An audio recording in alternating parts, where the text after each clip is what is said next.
अस्सलाम वालेकुम जी, मैं शाहिद हुसैन हूँ और गुलाम हैदर ने भारत का वीज़ा अप्लाई कर लिया है। गुलाम हैदर का वीज़ा अप्लाई करने का प्रोसीजर आपको दिखाते हैं। गुलाम हैदर कब जाएंगे और कितने दिन के लिए जाएंगे वो तफसीलात भी आपके सामने रखेंगे। गुज़श्ता रोज़ गुलाम हैदर के चैनल पे हमने आपको तफसीलात बताई थी, जिसमें हमने बताया था कि पाकिस्तान से आज तक गुलाम हैदर की कानूनी जो मामलत की जा रही है और अब तक जारी है, जो आइंदा जब तक केस खत्म नहीं होगा वो अंसार बर्नी ट्रस्ट की जानिब से है और उनका ट्रस्ट जो है वो काम कर रहा है।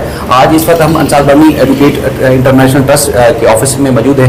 गुलाम हैदर अंदर है, अंदर जाके सारी तफसीलात साहब अब आज हमारे साथ हैं और आपका वीज़ा अप्लाई हो रहा है और बहुत सारे लोग सवाल करते थे आपसे, तो अब आज कैसा महसूस कर रहे हैं ये सारा काम होने के बाद? शायद भाई बिल्कुल अच्छा महसूस कर रहा हूँ और खुशी भी है। माशाल्लाह कुरत लाइन साहिबा जो हमारी बहन है बैठा हुआ है, अंसार बर्नी साहब से बात हुई तो जैसे वीज़ा तो अप्लाई कर चुके हैं। मज़ीद डिटेल आप पूछें तो क्या हो रहा है प्रोसेस आगे? ये बताएं कि और किस किस को साथ लेके जा रहे हैं, क्योंकि लोगों की बड़ी डिमांड है कि वहाँ जाएं और जो लोग यहाँ से आवाज़ उठाते हैं तो उनको वो आपके साथ जाएं और आपके बच्चे वापस दिलाने में साथ आएँ। नहीं, ये मैं तो अकेला ही जा रहा हूँ, मेरे साथ कोई भी नहीं है। अकेले जाएंगे आप? जी जी, अगर ख्वाहिश थी कि मैं आपके साथ जाता आओ तो अच्छी बात है, मगर कोई हमारे साथ भेजना चाह रहे हैं तो उनको कहना चाहता हूँ कि आप दे रहे तो कोई हमें इनकार नहीं करेंगे, उसको भी साथ लेके जाएंगे। हाँ, जिसकी वजह इनकार नहीं करेंगे। कुरतलाइन साहब आपका शुक्रिया, आपने टाइम दिया। कल बात हुई थी, कल गुलाम हैदर कराची पहुँचे और आज आपने वो काम किया जो कि एक अरसे से गुलाम हैदर कोशिश कर रहे थे कि उनका हो नहीं पा रहा था। तो कौन सा प्रोसीजर आपने कंप्लीट कर लिया और कितने दिन का वीज़ा अप्लाई कर रहे हैं और कब ये जारी होने का इम्कान है? अस्सलाम वालेकुम। देखिए, हमने विज़िट वीज़ा अप्लाई किया है क्योंकि उसी कैटेगरी में ये फॉल होते हैं। भारत के पास ऐसी कोई कैटेगरी नहीं है जिसमें लॉ के लिए या कोर्ट्स के लिए कोई वीज़ा अप्लाई किया जाए, तो हम विज़िट वीज़ा अप्लाई कर रहे हैं 6 मंथ वाला उनका, जिसमें 30 डेज़ की इनकी एक्सपेक्टेड स्टे होगा वहाँ पर। और भारत वीज़ा मुझे लगता है उनको देना चाहिए क्योंकि फेयर ट्रायल है, तो फेयर ट्रायल का चांस मिलना चाहिए। पूरी दुनिया फेयर ट्रायल का चांस देती है, तो भारत भी इंशाल्लाह गुलाम हैदर साहब को ज़रूर फेयर ट्रायल का चांस देंगे।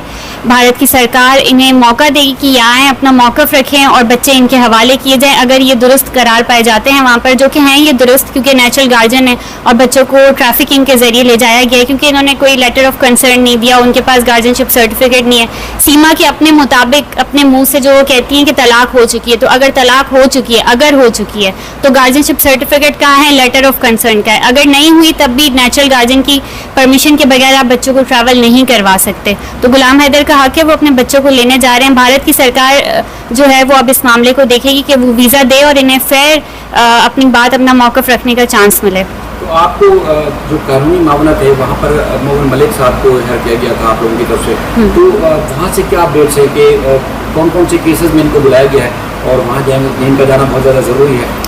देखिए, केस मोहम्मद मलिक साहब जो है उन्होंने बहुत सारे केसेस डाल दिए हैं सीमा हैदर पे और उसका रीज़न ये है कि उन मतलब जो मोहम्मद मलिक साहब ने पहले किया वो सारा कुछ उनकी रियासत को करना चाहिए था। मतलब इंडिया को खुद उन सारे केसेस में सीमा हैदर को बंद करना चाहिए था। उनकी डिवोर्स अब तक नहीं हुई है, डिवोर्स चैलेंजिंग है कि डिवोर्स का स्टेटस क्या है। उसके बाद कन्वर्जन, बच्चों की कन्वर्जन, बच्चों की जान को ख़तरा है, बच्चों का नेशनल गार्जियन यहाँ पर मौजूद है। तो उन सारे केसेस में जब तक गुलाम हैदर का मौक़िफ़ सामने नहीं आता तब तक वन साइडेड फैसला होगा और वन साइडेड फैसले की कोई हैसियत नहीं है क्योंकि सीमा तो कुछ भी कहे जा रही हैं। तो मोहम्मद मलिक साहब वहाँ पर जितनी भी लीगल प्रोसीडिंग्स करें उन सब में गुलाम हैदर का, क्योंकि विक्टिम ये हैं तो विक्टिम का स्टेटमेंट होना बहुत ज़रूरी है। अच्छा, ये चूँकि स्लोगन है अंसार बर्नी ट्रस्ट इंटरनेशनल का एंटी ह्यूमन ट्रैफिकिंग, तो अब तक की जो इन्वेस्टिगेशन है और जो लीगल फ्रेमवर्क आप लोगों ने किया है उसके हिसाब से आपको ये तस्दीक हो चुकी है कि बच्चों की ट्रैफिकिंग ही हुई है? देखिए, यकीनन बच्चों की ट्रैफिकिंग हुई है क्योंकि वेलफेयर ऑफ माइनर पे वहाँ सीमा हैदर कोई काम नहीं कर रही। इंडिया और पाकिस्तान के स्टेटस में कोई इतना बड़ा फ़र्क नहीं है कि वो उनको वेलफेयर ऑफ माइनर के लिए वहाँ ले जाया गया है। यूरोप नहीं गए, वो अमेरिका नहीं गए, वो यूके नहीं गए, बच्चों को इंडिया ले जाया गया। वहाँ पर उनका लिविंग स्टैंडर्ड क्या है, उनका स्कूलिंग का क्या प्रोसीजर चल रहा है, वो खाते क्या हैं, पीते क्या हैं। उसके अलावा सीमा बच्चों के ऊपर काम नहीं करी। वो तो मीडिया हाइप हुई तो फिर बच्चों को भी उन्होंने थोड़ा बहुत दिखाया, अदरवाइज़ तो वो यही कर रही थी कि अपना डांस कर रही थी, अपनी वीडियोज़ बना रही थी कि मैं जो है वो दिखनी चाहिए हूँ, मैं उसके साथ सेटिस्फाई हूँ, सचिन के साथ। बच्चों का जिक्र पहले नहीं था। बच्चों का जिक्र तो जब मीडिया ने बहुत ज़्यादा हाइप क्रिएट की फिर आया। उसके बाद जिस एरिया में वो रह रही हैं वहाँ पर वैसे भी क्राइम रेट बहुत ज़्यादा हाई है। मैं नहीं कह रही, ये इंडियन रिपोर्ट्स कहती हैं, वहाँ का जो अपना क्राइम रिपोर्टर्स वगैरह हैं वो ये बात कहते हैं।